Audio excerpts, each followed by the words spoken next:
सीधा खड़े होना है और सीधा खड़े होकर फिर अपने हाथों को उठाना है ऐसे। और ऐसे अपना ये कानून जो लो है, कानून की लो है, अपने हाथों को उठाना है ऐसा। और हाथ ऐसे नहीं करने, हाथों को ऐसे नहीं रखना बल्कि हाथ में सीधे होने चाहिए।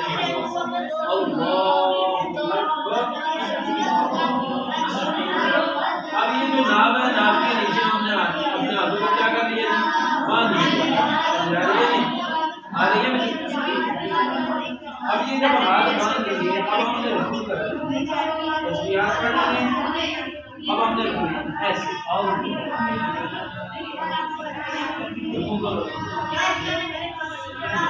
अब ये जो रुकू है हमारा, ये ऐसा होना चाहिए कि थोड़ा सा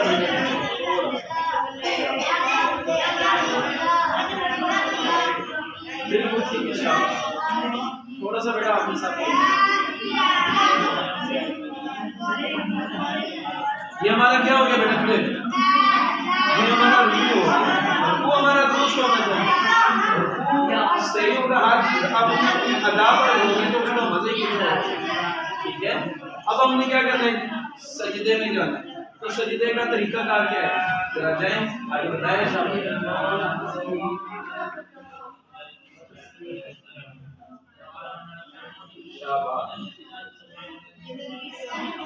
सबसे पहले क्या चीज लगाई है, वापस वापस आओ, वापस आओ। छोटे छोटे